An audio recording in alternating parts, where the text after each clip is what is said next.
Jaquan Brisker talks about what to expect from Dennis Allen's defense, and I'm going to talk about why him and Kyler Gordon are set up to have potentially big seasons under Dennis Allen. We're also going to look at the best running back prospects for the Chicago Bears, not named Ashton Jeanty. We're going to get to all and more right after this. You are now tuned in to Chicago Bears Central, your number one place for all Chicago Bears news and content.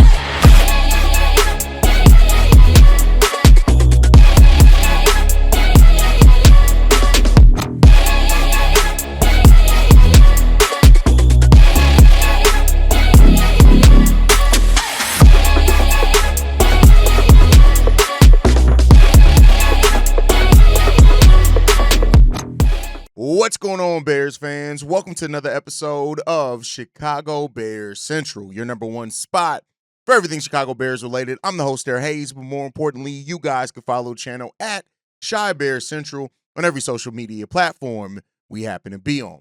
With that said, let's go ahead and get into this content for today, y'all. And Jaquan Brisker was talking about Dennis Allen's system, and I think that I'm going to pair this with what Dennis Allen and other people have already said, but Jaquan Brisker and Kyler Gordon are really set to benefit a lot from what Dennis Allen's bringing to this team. Jaquan Brisker said this: "It's DB friendly.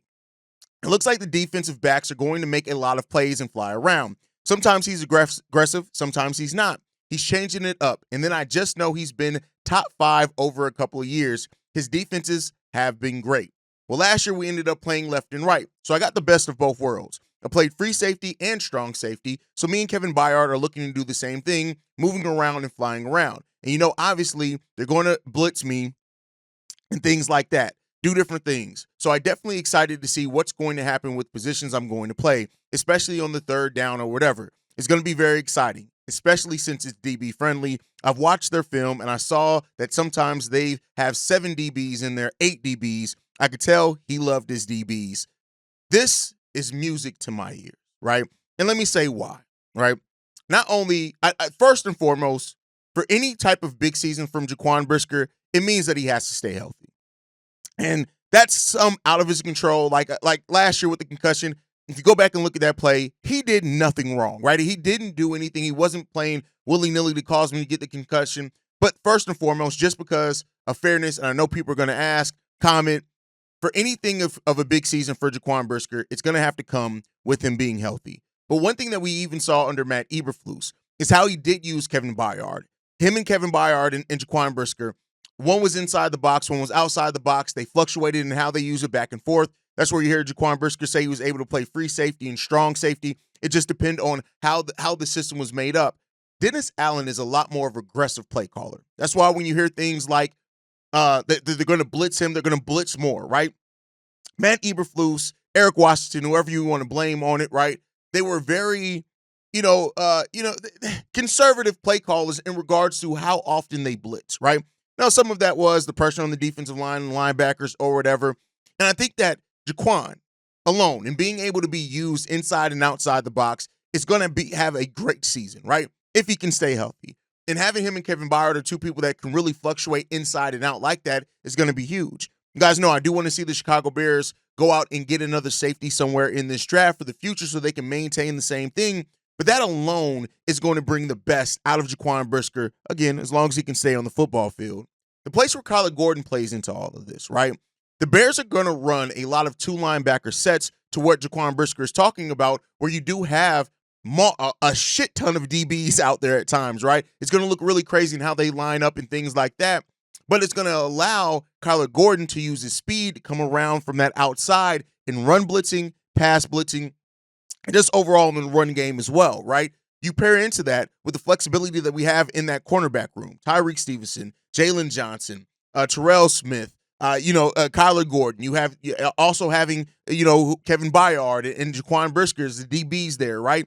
This is going to be a system where you're going to see the defensive backs used in a very creative way.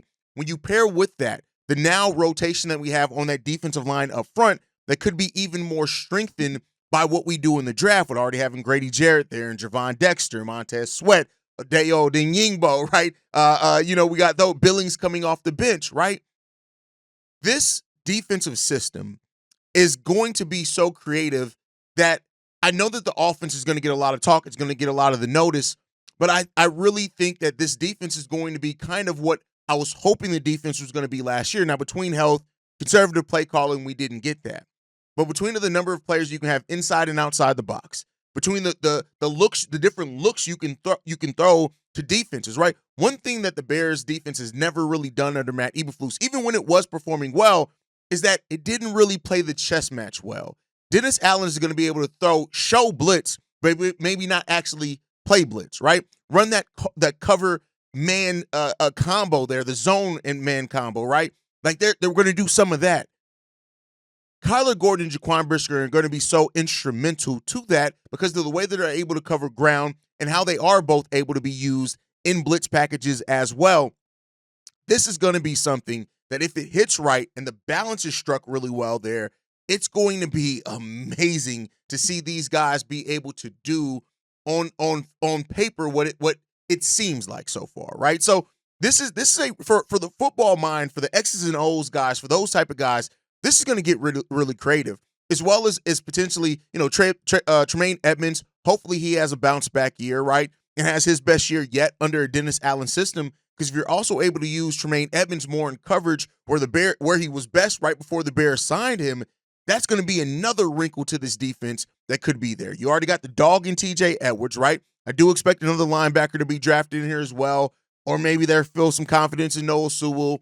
You even have the potential of sometimes using a defensive end to drop back into the linebacker position. Like, I'm telling you right now, as a defensive guy, right? How many times, if you've been watching this show over years, have you heard me say, I want the monsters of the Midway back defensively, right?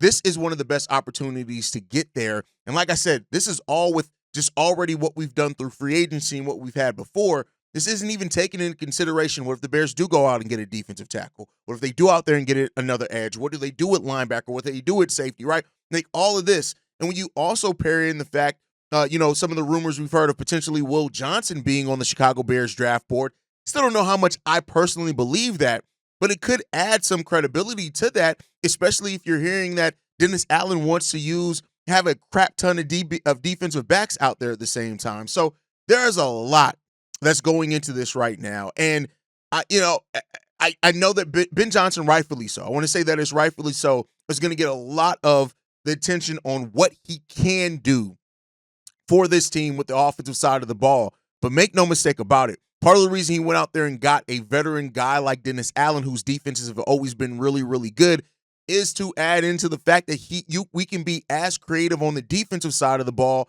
as we're going to hope to be offensively. And that's the things that you really start looking at. You look at the different coverages, moving Dayo Danyingbo into the defensive tackle, having him drop back to play pseudo linebackers at times as well, which he's done at times in his career also. I think that the flexibility that the Bears have added here, right, is more than what I think we really understand yet fully, right? And honestly, something that would be perfectly to bring this all home. Now, I don't think there's a lot of these guys in this draft, but if Dennis Allen is ever able to eventually get a 5 tech in here with the way that he uses and likes to manipulate and move people around, listen, I'm a guy, I'm an X's and O football guy. I love the game of football. I love the chess match of football with coaches and how you use those type of things. And this is set up right now to have a chance for the Bears to really get back to having a base of really, really good defense. We know the talent that we got on offense. We hope that Ben Johnson's going to be able to get the most out of that. They've done wonders on that offensive side of the ball. We're going to talk a little bit about the offense to end this show. But Kyler Gordon and Jaquan Brisker, to link it all back to them, right? These are two players for two different reasons, and they're both heading into contract years, right? Jaquan Brisker, I think if it wasn't for the injuries, I think more people would be talking about it almost as a more sure thing that he would be getting a contract extension this year, but he has to prove it on the football field. His may not come into the end of the season, and that's perfectly fine, right? The Bears have an opportunity to franchise him or whatever else, but if he can stay healthy, I see the way that Dennis Allen uses him. He can be such an important tool and weapon in Dennis Allen's tool shed that then that brings about and reminds everybody of just how good Jaquan Brisker can be when he's actually on the football field. And Kyler Gordon is going to be a Swiss Army knife for Dennis Allen. he's going to be used in such creative ways between coverage, blitzing, even in run stopping, both in run blitzing and just stopping the running game. Kyler Gordon is, and you can hear it, right? Every time Dennis Allen has ever talked about Kyler Gordon, his eyes have lit up. Like you see somebody you see a coach who sees a player that is almost like a dream come true in their system for all the ways that he right now on paper thinks he can use them. Of course, it's up to Kyler to be able to execute that. But in a contract year, and this is why Ryan Poles may want to lock in Kyler Gordon before the season starts, because if Dennis Allen has his way, and if Kyler Gordon excels in that system, Kyler's going to establish himself, if he already hasn't for most people, as one of the best nickel corners in the game of football. And that's the type of season that these guys could have. Again, I'm not making that expectations. You guys know I'm tempering all expectations this season, but it is a year and a makeup of a team to where you can start seeing how all these bits and pieces start fitting together. And if that continues, this is going to be a really special defensive system, and these two guys have a chance to be hugely important in all of that. Let's not forget that we're not a couple of years removed from Kyler Gordon being one of the guys that had the most sacks on. Jaquan Brisker being the guy that had one of the most sacks on the team, right? That's not going to hopefully this year, but that's the type of potential that you have. That's the type of versatility that Dennis Allen is getting in these guys, and that's what makes it really, really exciting. So, we'll see. If you can't tell, I'm really excited about the defense. Hearing these comments from Jaquan Brisker has been great. It's been awesome, and we'll see what's going to happen. With that said, let's move back more to draft coverage, right? So, recently, the Las Vegas Raiders, after trading for Geno Smith, also gave him a 2-year contract extension, which have kind of more so even added another nail for people who think that they're going to probably go Ashton Jeanty there in the draft. Some people still think, I've seen some articles, they can still go quarterback. They're just locking in a veteran there. Either way, whatever, right? And you have some Bears fans that don't want to see Jeanty taken at number 10 by the Bears. So I wanted to do a list and how they fit into the Bears system and scheme, whether they're a replacement for Swift or fit next to Swift or with Swift in the backfield. And I want to talk about the best options, right? Of course, the first one, I'm going to talk about my OSU guys first. Sue me, it is what it is. I don't hide my biases here. I'm an OSU guy. I want OSU guys on my team. But with that said, TreVeyon Henderson is a guy that, he may be the best fit for the Bears on the field, right? Yeah, you have DeAndre Swift here, right? But when you watch TreVeyon Henderson play football, you understand that this is what Ben Johnson has typically gotten and liked out of the running back position under his systems, right? The question is, will Henderson be there by the time the Bears pick at number 39? Because that's where I think that they would be drafting a running back if they do pass up on Jeanty, right? Maybe even 41, which they can have another option there. But with having picks that close between each other, only one pick between the two, it allows you to get, to really kind of survey guys. TreVeyon Henderson is a guy last year in a shared backfield with Quinshon Judkins, who we're going to talk about here in a second. 1,016 yards rushing, an average of 7.1 yards per carry, and 10 touchdowns. I know that doesn't sound like the earth-shattering one, but keep in mind, he shared the backfield, and it was truly a shared backfield in running back duty there at OSU. Also, the passing game, 284 yards receiving last year with 10.5 yards per reception and 1 touchdown.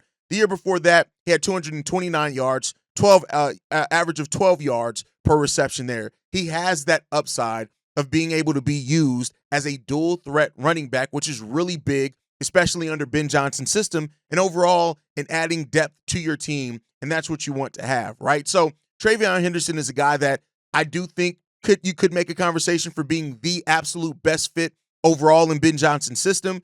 Could be some questions on how complimentary or him and DeAndre Swift's skill set, and we'll see what happens there going forward. The next guy, my OSU guy, Quinshon Judkins, 1,060 yards, 14 touchdowns, an average of 5.5 yards per carry last year. I'm sorry, an average of 5.5 yards per carry. Math, carry the one. It is what it is. You look at this guy between Ole Miss and OSU, and especially with a shared backfield in OSU, the minimum number of touchdowns he's had was 14, right? And this is a guy that just gets it done. He has some dual threat ability too. Hasn't really shown that as much, so I'm not even going to use that here. But Quinshon Judkins, to me, I always compare him. His running style, everything. He's a bigger David Montgomery. At 6 foot, 219 pounds as well, he may offer the best case as far as a compliment to DeAndre Swift that can still be gotten in the second round, that he could eventually take over that as the number one running back, right? He has the between the tackle styles that a guy like Darius, who calls in all the time, that he talks about the Chicago Bears lacking with this team, right? He has the ability to ground it out in yards, right? He doesn't necessarily have some of the fluidity, right, that some of the other running backs have in this class, but he still has the ability to break for big runs with his running style, with his ability to break tackles. This guy's also, like I said, he's not the question there is can he be as big of a threat in the passing game, and do you need that, right, with having DeAndre Swift, who is a bigger threat there, and the overall weapons we're going to have here in Cole Kmet. But that his ability in that passing game is probably the biggest red flag on Quinshon Judkins. But again, a guy that I really do like either way for this backfield for the Chicago Bears. The next guy up is a guy that I think there's more doubt around than the other two guys that I mentioned, but still would be a solid pickup for the Bears. I'm just not as high on him as the other guys, and that's Caleb Johnson, right? Now, of course, Caleb Johnson, he's a really good running back. Some people even say that he might be the most complete running back. The size, the agility, the agility that he has, his propensity for breaking big runs out and getting it done, right? Caleb Johnson, but it's just there's a scheme fit there that I have some concern about with Caleb Johnson. He is 6 foot, 225 pounds, 21 touchdowns last year, average of 6.4 yards per carry there, receiving 188 yards receiving. He's never really been used a whole lot in the receiving game, so of course there's those questions there. If that's something that Ben Johnson and the Bears have high up on there, there's been questions about his overall speed, right, and the scheme. And I think that he's going to be a running back that could be really scheme dependent, right? And that just could be me. Right now, he could be definitely used next to Swift. And, that's what it is. Some drafts have him falling as low as 72nd in the draft. So he could be there for the Bears in a later round, and you could maximize on other positions there. And maybe that plays a part into it. But, again, he's just not a guy that I as high on as my OSU guys, right? Another guy that hasn't been talked about a whole lot either, Dylan Sampson out of Tennessee, right? This is the guy that I think would be more so looked at as a long-term replacement for Swift, not necessarily somebody that you want sharing the backfield with Smith in those duties long-term, right? See what happens as a rookie. But Dylan Sampson, a 5'11", 201 pounds, 1,491 yards last year, 22 touchdowns as well, average of 5.8 yards per carry, 143 yards receiving, 7.2 yards per reception there. I like him, right? He can be gotten later in the draft, so this would be more so if the Bears do address other things earlier in the draft, right? He could be there at 72 overall for the Chicago Bears. And I do think this, right? He does have some big play potential, and he also is a really good pass protector, which is something that you could want in there absolutely with Caleb Williams. And, the Bears trying to run Caleb Williams more under center next year. So that's what you look at there. Next one, Cam Skattebo. Now, this is a guy that, listen, I know a lot of people are high on Skattebo, and I'm going to be clear here. I'm also very high on Skattebo. But when it comes down to, this is another guy that, rather than being, if Quinshon Judkins is a big version of David Montgomery, Skattebo is a mini version of David Montgomery, if that makes some sense, right? He brings a lot of what you're looking for in an explosive running back. This guy's just a good football player, right? 1,700 yards last year, 21 touchdowns. He's 5'11", 615 pounds. To me, he has a nice combination of speed and power, but this may be one of the best dual threat backs in this draft. When you look at 1,700 yards on the ground, 605 yards receiving, right? 13.4 yards there. As far as in the receiving game, and 5.8 yards on the ground per carry. This is just a football player, right? Like, this is a guy that I could see being used in a lot of different ways, especially under Ben Johnson's system. And I like him a whole lot, right? Strong pass catching ability when it comes down to it. He could turn into one of those very unique players when it all comes down to it. And he could be there at 72 as well. Like, here's the thing. If you can get Skattebo at number 17, I almost don't care if you do draft a Judkins early or another player early. If he's there at number 72, I don't know if I'll be mad if the Bears draft him regardless, right? Like, his ability to do things and what he's able to do so well.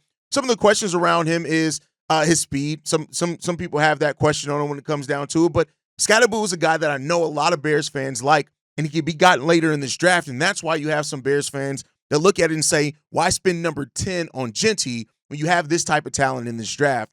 But I do this segment to say, right, I've seen people say it's Jeanty or bust when it comes to running back for the Bears. It's not. There's some amazing running back candidates in this draft, prospects in this draft, that if the Bears got any of these guys, right, that I mentioned, you can make a case for why it makes perfect sense for the Bears to go out and get these guys if these are the guys that fall to the Bears, if they don't want to go higher up in the draft to get them, right? That's what it comes down to. Again, I'm not expecting everybody's going to have their own thought process and what they want to see the Bears do, but this is what I want to see the Bears do. You guys can let me know how you feel down below. Make sure you guys are following us at Shy Bears Central. You can send us any feedback, questions, comments, concerns. ChicagoBearsCentral@gmail.com. Lastly, if you want to leave a text message and or voicemail for the mailbag, the number to do so, 773-242-9336. We are the number one spot for everything Chicago Bears related, but that's thanks to you lovely and beautiful people. And like I like to end every episode on, Chi-Town up, but Bear down. Love you guys. Peace, y'all. This has been a presentation of the Break Media.